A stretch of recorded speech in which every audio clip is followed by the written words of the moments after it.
Guys, எல்லாரும் எப்படி இருக்கீங்க? சப்பாத்திக்கு ஒரு நல்ல சைட் டிஷ்ஷா நம்ம பார்க்க போறோம். அதுக்கு வந்துட்டு பச்சை பயிறு நைட் ஃபுல்லா ஊற வச்சு அது நல்லா தண்ணி ட்ரை பண்ணிட்டு ஒரு துணி எடுத்து டைட்டா கட்டி டப்பால வந்துட்டு ஸ்டோர் பண்ணி வச்சீங்கன்னா இந்த மாதிரி முளைச்சு வந்துடும். பார்க்கவே நல்லா இருக்குல்ல? இப்போ இதை வந்துட்டு வாட்டர் போட்டு நல்லா வாஷ் பண்ணி எடுத்துக்கலாம். இப்போ நல்லா வாஷ் பண்ணிட்டு இப்போ தண்ணி இல்லாம ஃபில்டர் பண்ணி எடுத்துக்கலாங்க.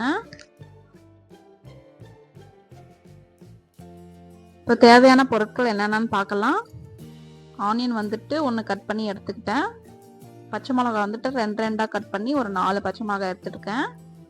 அப்புறம் கருவேப்பிலை தேவையான அளவு, அப்புறம் சால்ட் வந்துட்டு தேவையான அளவு, அப்புறம் இஞ்சி பூண்டு பேஸ்ட் வந்து 1 ஸ்பூன் எடுத்துக்கலாம். குழம்பு மிளகாய் பொடி, அப்புறம் வந்துட்டு மஞ்சள் பொடி. கிரேவி மாதிரி செய்யறதுனால தக்காளி வந்துட்டு அரைச்சி எடுத்துக்கிறேன். இந்த மாதிரி இப்போ நம்ம குக்கர்ல தான் செய்ய போறோம். இப்போ தேவையான அளவு ஆயில் போட்டுக்கலாம்.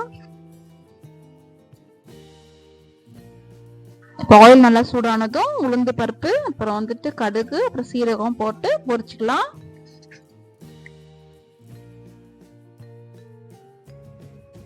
கடுகு நல்லா பொரிஞ்சதும் நம்ம பொடியா நறுக்குன ஆனியனை ஆட் பண்ணிக்கலாங்க. அது கூடவே பச்சை மிளகாவும் கருவேப்பிலையும் ஆட் பண்ணிக்கலாம்.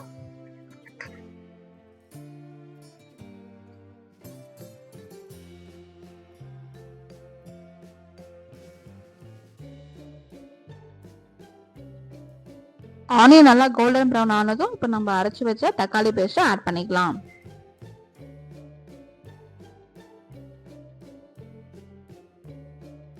இப்போ தக்காளி நல்லா வதக்கி விடலாம். இப்போ வந்துட்டு இஞ்சி பூண்டு பேஸ்ட் ஆட் பண்ணுறேன். நீங்கள் முன்னாடியே கூட வெங்காயம் வதக்கும் போது ஆட் பண்ணிக்கோங்க. ஆட் பண்ணிவிட்டு நல்லா கலந்து விட்டுட்டேன்.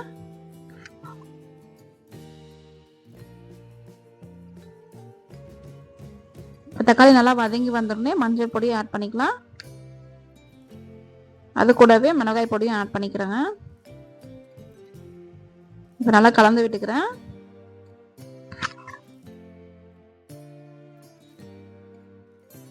தக்காளி வந்துட்டு நல்லா வதங்கி வர டைம்ல வந்துட்டு இப்போ பச்சை பயிறு முளை கட்டி வச்சிருக்கோம் இல்லையா, அது ஆட் பண்ணிக்கலாம். ஆட் பண்ணிட்டு நல்லா கலந்து விட்டுக்கலாம் அந்த மசாலாவோட. இந்த பச்சை பயிறு முளை கட்டி சாப்பிட்றதுனால நிறைய பெனிஃபிட்ஸ் இருக்குங்க. ஹார்ட்டுக்குமே ரொம்ப நல்லது, கொலஸ்ட்ரால் கண்ட்ரோல் பண்ணுது. இது வந்துட்டு ரிச் இன் புரோட்டீன். அதனால தான் பார்த்தீங்கன்னா டயட்ல இருக்கிறவங்க மோஸ்டா இது எடுத்துப்பாங்க. இது வந்துட்டு குட் ஃபார் பாடி ஹீட்டுன்னு சொல்றாங்க. எஸ்பெஷலி சம்மர்ல வந்துட்டு பாடி டெம்பரேச்சர் வந்துட்டு மெயின்டைன் பண்ணும். இது வந்துட்டு வாரத்துக்கு 2 டைம் எடுக்கிறது நல்லதுங்க. இது வந்துட்டு சுண்டலாவும் செஞ்சு சாப்பிடலாங்க, ரொம்ப நல்லது. ட்ரை பண்ணி பாருங்க. இப்போ வந்துட்டு தேவையான அளவு வாட்டர் போட்டுக்கலாம். போட்டு நல்லா கலந்து விட்டுக்கலாம். இப்போ நல்லா நம்ம கலந்து விட்டுட்டு நம்ம தேவையான அளவு சால்ட்டும் தண்ணியும் ஆட் பண்ணிட்டு டேஸ்ட் பார்த்துட்டு மூடி வச்சிடலாங்க. ஒரு 3 விசில் வரட்டும். இப்போ ரெடி ஆயிடுச்சு. ஓபன் பண்ணி பார்க்கலாம்.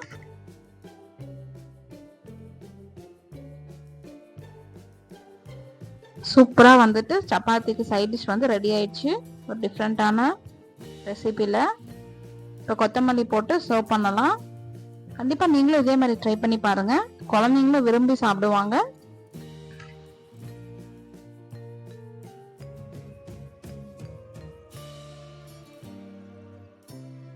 ட்ரை பண்ணி பார்த்துட்டு எப்படி வந்துச்சுன்னு கமெண்ட் பண்ணுங்க. நம்ம வீடியோக்கு லைக் பண்ணுங்க. நம்ம சேனலுக்கு தொடர்ந்து சப்போர்ட் கொடுங்க. தேங்க்யூ. Bye bye.